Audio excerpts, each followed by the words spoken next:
Assalamualaikum warahmatullahi wabarakatuh. Perkenalkan, nama saya Cici Puspitasari, Prodi Pendidikan Guru Sekolah Dasar Universitas Flores. Baik, dari video ini saya akan menampilkan video tentang mengenal teknologi informasi dan komunikasi. TIK adalah segala kegiatan yang terkait dengan pemrosesan, pengolahan, dan penyampaian atau pemindahan informasi antar sarana atau media. Teknologi informasi dan komunikasi menggabungkan teknologi dan teknik elektronik yang digunakan untuk mengolah informasi dan pengetahuan, seperti alat penanganan informasi yang digunakan untuk memproduksi, menyimpan, memproses, mendistribusikan, dan bertukar informasi.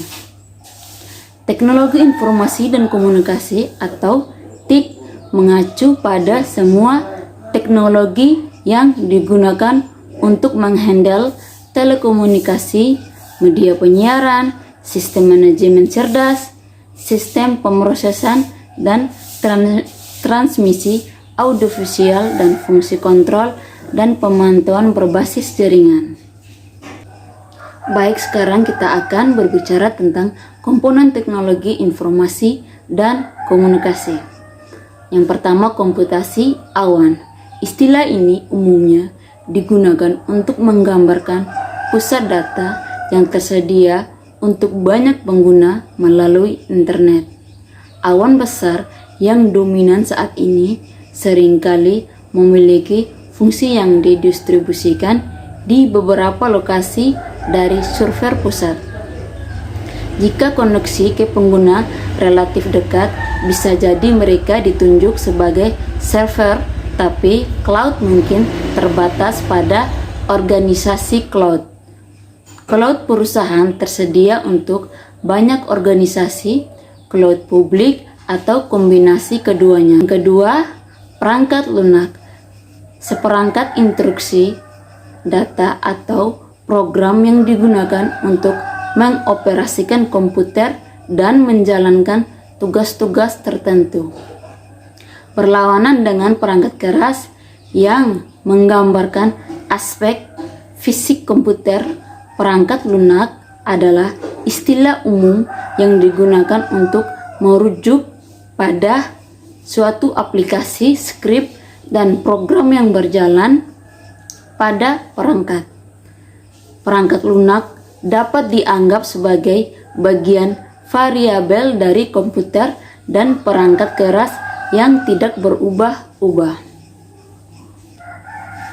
Yang keempat, perangkat keras dalam konteks teknologi hardware mengacu pada elemen fisik yang membentuk komputer atau sistem elektronik dan segala sesuatu yang terlihat yang berwujud secara fisik.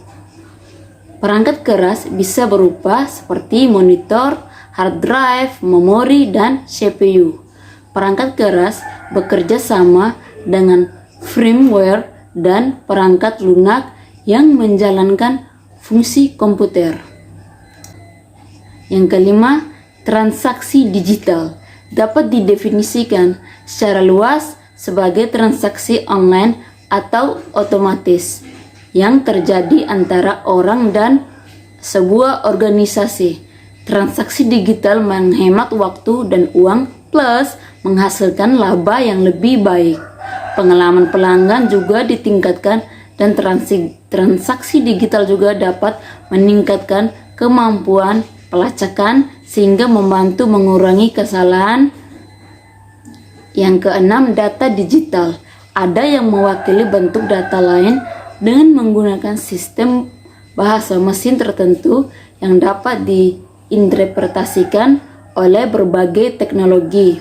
Yang paling mendasar dari sistem ini adalah sistem biner yang hanya menyimpan informasi audio, video, atau teks yang kompleks dalam serangkaian karakter biner yang biasanya berbentuk 1 dan 0 atau nilai on dan off. Akses internet adalah proses menghubungkan ke internet menggunakan komputer pribadi, laptop atau perangkat seluler atau penggunaan atau perusahaan. Yang ketujuh, akses internet bergantung pada kecepatan sinyal, data dan pengguna dapat terhubung pada kecepatan internet yang berbeda. Akses internet memungkinkan individu atau organisasi untuk memanfaatkan layanan internet atau layanan berbasis web. Internet mulai mendapatkan popularitas dengan akses internet dial-up. Baik, itu saja komponen-komponen dari teknologi informasi dan komunikasi.